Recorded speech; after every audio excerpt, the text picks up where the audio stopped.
आप सभी ने अपनी स्टैमरिंग को ठीक करने के लिए क्या कुछ नहीं किया होगा। यूट्यूब पर बहुत सारे वीडियोस देखे होंगे, स्ट्रेटेजीज, टेक्निक्स और भी ना जाने क्या क्या देखा होगा। और कुछ लोगों ने तो स्पीच थेरेपी भी ली होगी। घर पर इतनी मेहनत और प्रैक्टिस करने के बाद भी आपकी स्टैमरिंग में कुछ खास इंप्रूवमेंट नहीं है। सभी बोलते हैं कि धीरे धीरे बोलो, ब्रीथिंग एक्सरसाइज करो, रिलैक्स रहो, रिकॉर्डिंग करो, कम्युनिटी ज्वाइन करो। और हाँ, ये सारी चीज़ें सही भी है।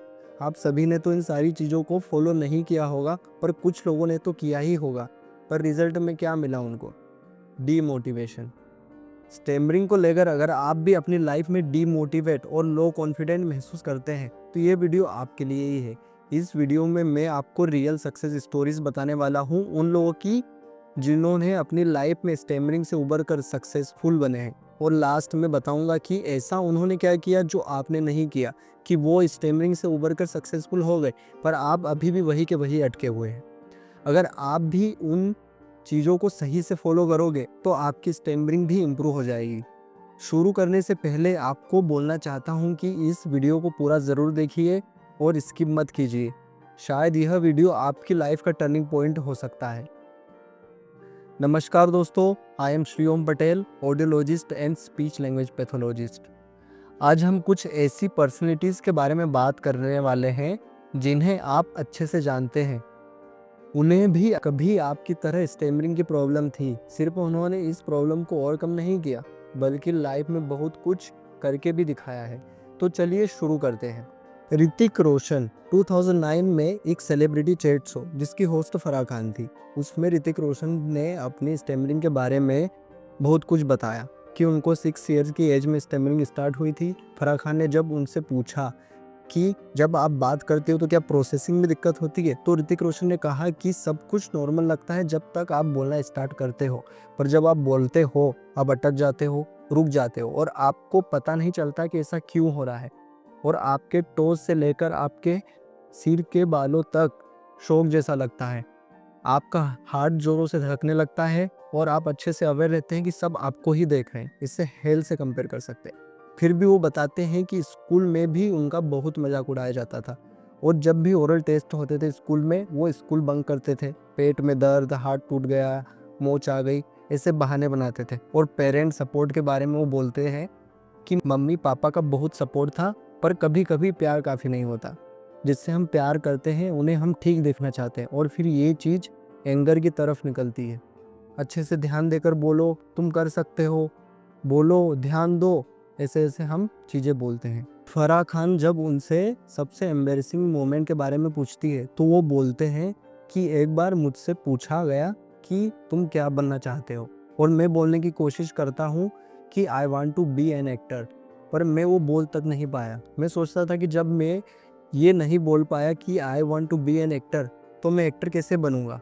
पर जब एक दिन मॉर्निंग में बीच पर गया, वहाँ पर कुछ बच्चे समर शॉट्स कर रहे थे। मैंने उन्हें कहा कि मुझे भी ये सीखना है। तब उन्होंने मुझे सिखाया। मैंने कुछ दिन प्रैक्टिस की, बार बार प्रैक्टिस की और एक दिन मैंने ये करके दिखाया। तभी मैंने नोटिस किया कि सभी लड़के फ्लुएंटली बोल रहे हैं पर मैं नहीं बोल पाता हूँ। जब मैं समर शॉट सीख सकता हूँ तो मैं फ्लुएंटली भी बोल सकता हूँ। तब मैंने शुरू से स्टार्ट किया, स्टार्ट फ्रॉम ABCD। जैसे मैंने ए ले लिया और उसको हर पॉसिबल वे में प्रैक्टिस की और फिर ऐसा सभी लेटर्स के साथ में किया और फिर उनको कॉम्बिनेशन में भी प्रैक्टिस की। उन्होंने कन्फेस किया कि उनको आज भी डर लगता है कि स्टैमरिंग कहीं फिर से ना आ जाए, इसलिए वो आज भी 1 घंटा डेली प्रैक्टिस करते हैं। ऋतिक रोशन के फादर राकेश रोशन, NIA के एक इंटरव्यू में उनके शब्द थे कि मेरा बेटा हाईली एजुकेटेड और इंटेलिजेंट है, पर स्टैमरिंग के कारण वो अक्सर खुद को पीछे रखता है। और उन्होंने कहा कि मुझे बहुत बुरा लगता है कि उसके पास बहुत कुछ बोलने को था पर वो अपने स्टैमिना के कारण बोल नहीं पाता था। जब वह किसी साउंड पर स्टक हो जाता था तब वो खुद को बाथरूम में बंद करके सेंटेंस की प्रैक्टिस करता था। उसने खुद पर बहुत काम किया और आज वह अपनी बातें बिना अटके अच्छे से बोल पाता है। एमिली ब्लंट को 6 से 7 साल की एज में स्टैमरिंग शुरू हुई थी और धीरे धीरे ये प्रॉब्लम और ज़्यादा ख़राब होती गई और 12 साल की एज में ये प्रॉब्लम इसके पीक पर थी। इतनी कि वो ढंग से बात भी नहीं कर पाती थी। इवन अपना नाम बोलने में भी बहुत ज़्यादा फिजिकल और मेंटल पेन महसूस करती थी। स्टैमरिंग ने उनके सेल्फ एक्सप्रेशन को डीपली अफेक्ट किया था। उनको सब बहुत ज़्यादा बुली करते थे, खासकर जब वो फनी वॉइसेस ट्राई करती थी अपनी बातों को ज़्यादा फ्लुएंटली बोलने के लिए।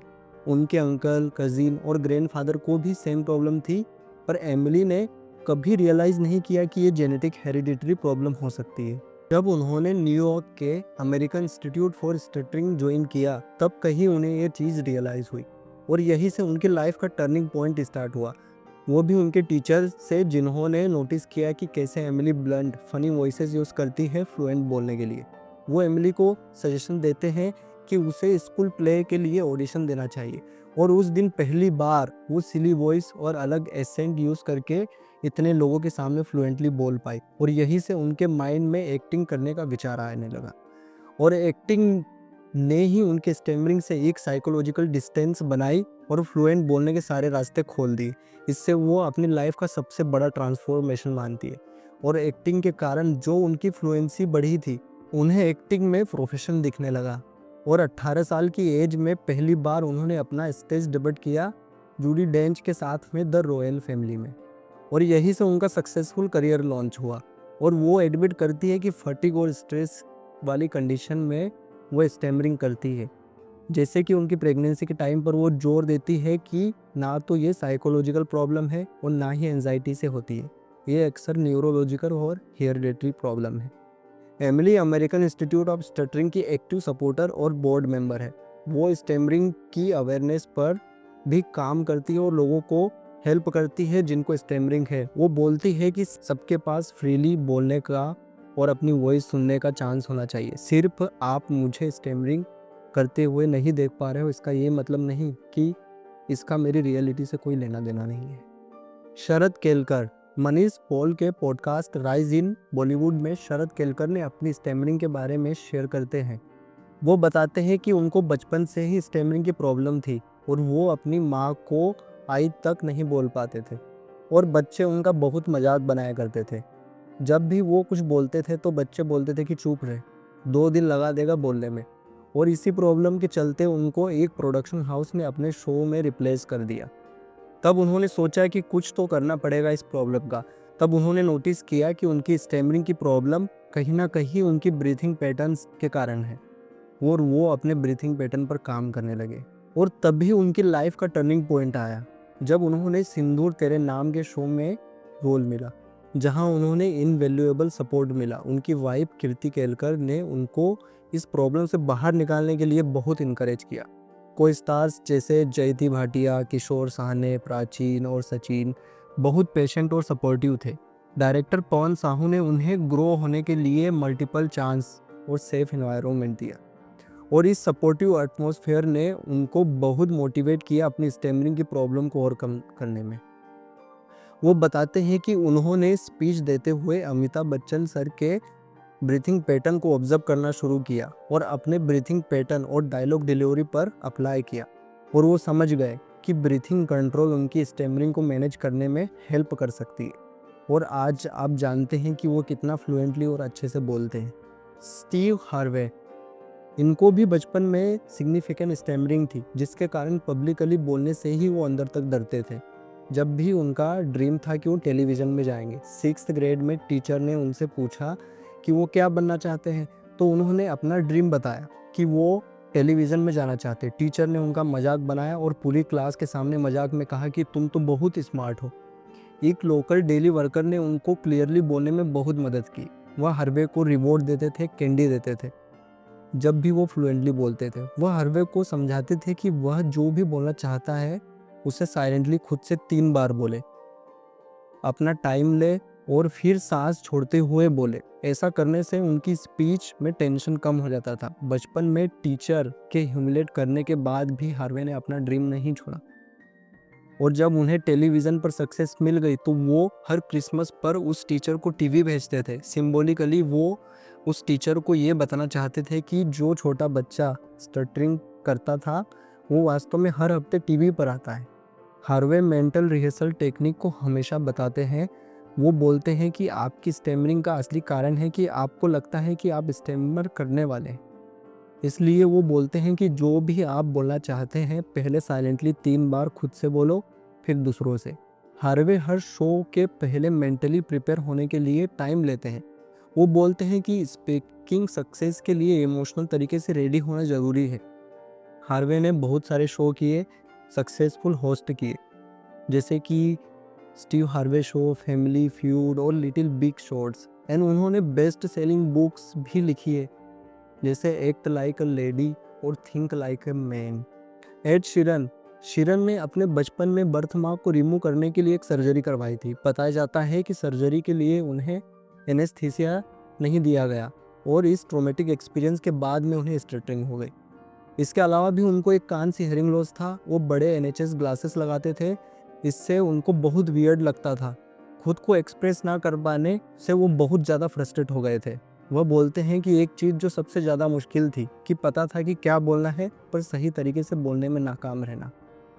बहुत सारी स्पीच थेरेपीज और होम्योपैथी मेडिसिन ली पर सेटिस्फैक्टरी रिजल्ट नहीं मिला। 9 इयर्स की एज में शीरन के अंकल ने उन्हें एमिनेम, जो एक रैपर है, उनके एल्बम द मार्शल माथर्स की सीडी दी और 10 इयर्स की एज में शीरन ने एल्बम को वर्ड बाय वर्ड पूरी तरीके से सीख लिया और एल्बम के फास्ट और रिदमिक फ्लो में उनकी फ्लुएंसी को अनलॉक कर दिया। हार्वर्ड स्टंट शो में शीरन ने कहा कि एमिनेम की उस रिकॉर्डिंग को सीखने के बाद बार बार प्रैक्टिस करने से उनकी स्टैमिना ठीक हो गई।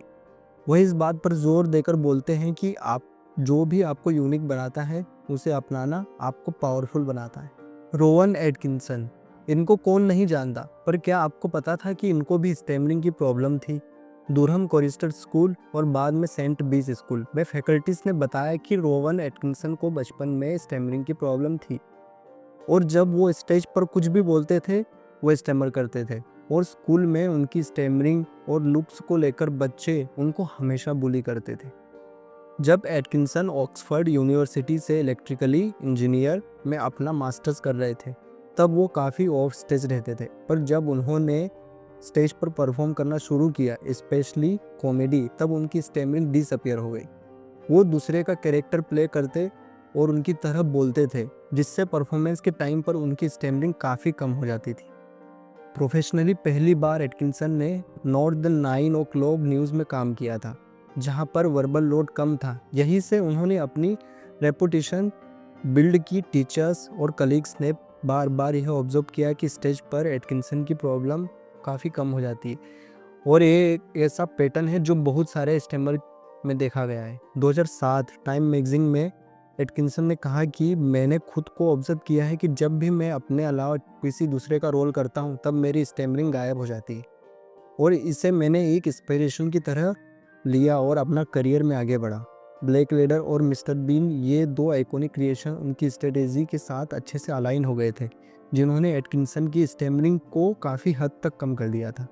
एटकिंसन ने कभी क्लेम नहीं किया कि उनकी स्टैमरिंग बिल्कुल क्योर हो गई है। वो बोलते हैं कि ये आती और चली जाती है, डिपेंड ऑन माई नर्व्स, और कैरेक्टर में गायब हो जाती है।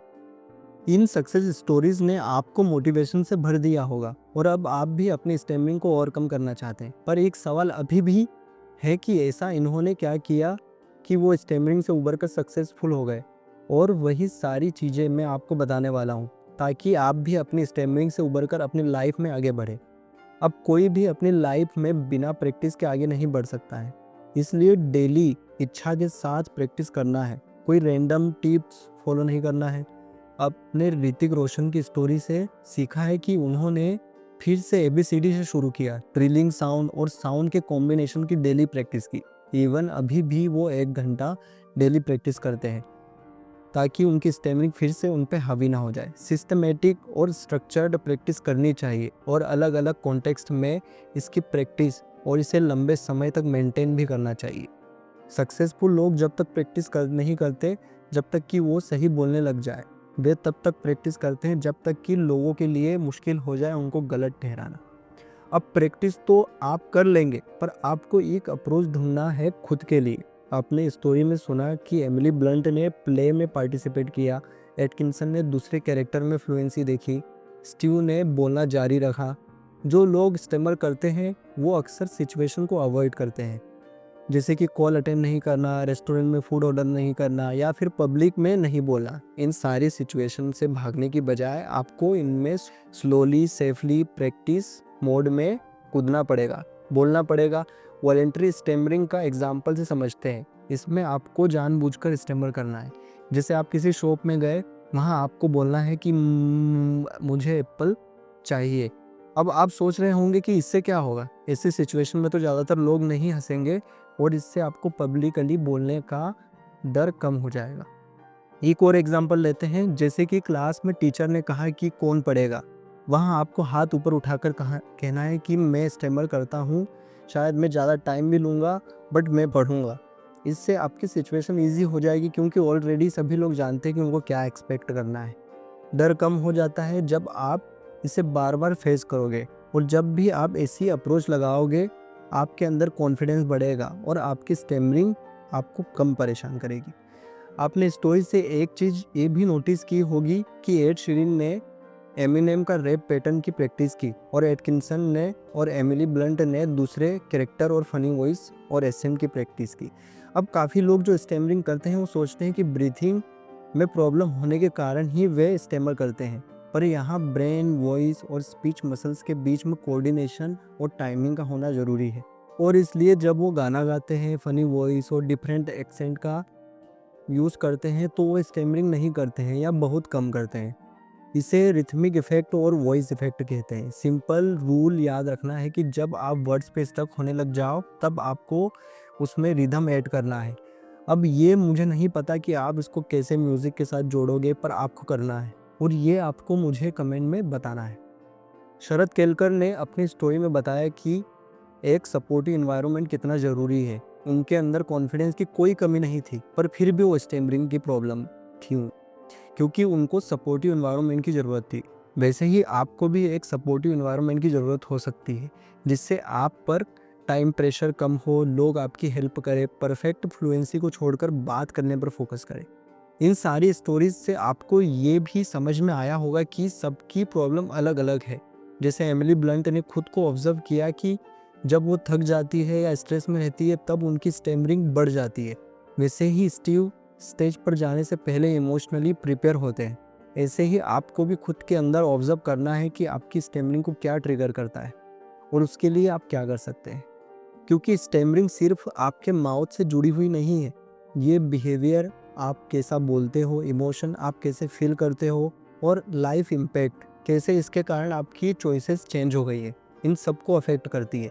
अगर आप सिर्फ अपनी स्पीच और साउंड पर काम करोगे, इमोशन और लाइफ इम्पैक्ट को इग्नोर करोगे, तो स्टिल आप इसमें फंसे रहोगे। एग्जाम्पल से समझो, ऋतिक रोशन ने अपना बिहेवियर पर काम किया। उन्होंने ऑब्जर्व किया कि वो कैसा बोलते हैं, फिर उन्होंने लेटर और साउंड की प्रैक्टिस की, जिससे उनको अपने बोलने पे कंट्रोल करने में हेल्प मिली। एमिली ब्लंट ने अपने इमोशंस पर काम किया। स्ट्रेस और प्रेशर में उनकी स्टैमरिंग और ज़्यादा ख़राब हो जाती थी, इसलिए उन्होंने बोलते समय काम और कॉन्फिडेंट रहना लर्न किया। और स्टीव हार्वे ने अपने लाइफ इम्पैक्ट पर काम किया। बहुत सारे लोग पब्लिक में बोलना अवॉइड करते हैं, इवन अपना नाम भी नहीं बोलते हैं। वही स्टीव हार्वे ने ओपनली अपनी स्टैमरिंग के बारे में स्टेज पर कई बार बताया, जिससे स्टैमरिंग का उनकी लाइफ पर नेगेटिव इफेक्ट कम हो गया। और इन सभी ने सिर्फ अपनी स्पीच पर काम नहीं किया, बल्कि अपनी फीलिंग्स और लाइफ इम्पैक्ट पर भी काम किया। अगर आप इन चीज़ों पर काम नहीं करोगे, तो शायद आप टेक्निक सीख जाओगे, पर अंदर से फिर भी डरोगे। आप अपॉर्चुनिटीज़ जैसे जॉब, रिलेशनशिप को अवॉइड करोगे, और रिजल्ट में stammering continue control your life. Stammering एक फीवर की तरह नहीं है कि दवाई ली और ठीक हो जाएगी। यह हमारी बॉडी की फिटनेस की तरह है। जब तक आप स्टैमरिंग बहुत अच्छे से मैनेज कर सकते हो, पर यदि आपने इसकी केयर करना बंद कर दिया, तो ये और स्ट्रॉन्ग तरीके से फिर से आ सकती है। सीधा सरल भाषा में, इम्प्रूवमेंट के बाद भी स्टैमरिंग फिर से आ सकती है। ऋतिक रोशन को डर है कि कहीं ये फिर से ना आ जाए, इसलिए वो डेली प्रैक्टिस करते हैं। दोस्तों, स्टैमरिंग आपका रियल एनिमी नहीं है। फियर, शेम, अवॉइडेंस, चैलेंज से भागना, ये सब आपके रियल एनिमी है। Hrithik Roshan, Sharad Kelkar, Emily Blunt, Steve Harvey, Rowan Atkinson, आप इन सबको देखो, ये सब आपके जैसे ही थे, stuck, embarrassed, sometimes even hopeless. पर इन सब ने एक चॉइस बनाई कि डेली प्रैक्टिस करना है, डर का सामना करना है, हेल्प लेनी है, और कभी गिव अप नहीं करना है। इसलिए आज मैं आपसे पूछता हूँ कि आप क्या चॉइस बनाओगे? ऐसे ही छुप छुप कर अपनी लाइफ बर्बाद करोगे, या डेली एक स्मॉल ब्रेव स्टेप लोगे? याद रखना, परफेक्ट तरीके से बोलना जरूरी नहीं है, जरूरी ये है कि जो भी आप बोलना चाहते हो वो बोले, जब भी आप बोलना चाहते हो तब बोले, बिना किसी डर के। आपका स्टैमर करना आपको डिफाइन नहीं करता है, आपका करेज करता है। आपका स्टैमर करना आपका फ्यूचर डिसाइड नहीं करता है, आपका एक्शन करता है। और आपका स्टैमर करना आपकी सक्सेस को कभी नहीं रोक सकता, जब तक कि आप उसे ऐसा करना न दे। So stand up, speak up and never stop practising, क्योंकि एक दिन इन सेलिब्रिटीज़ की तरह आपकी आवाज़ भी लोगों को इंस्पायर करेगी, और शायद वह आपकी सक्सेस स्टोरी हो, जिसके बारे में मैं भी अपने आने वाले वीडियोस में बात करूंगा। Stammering doesn't stop you from success, stopping your self does. Please like, share and subscribe for more speech and hearing insights.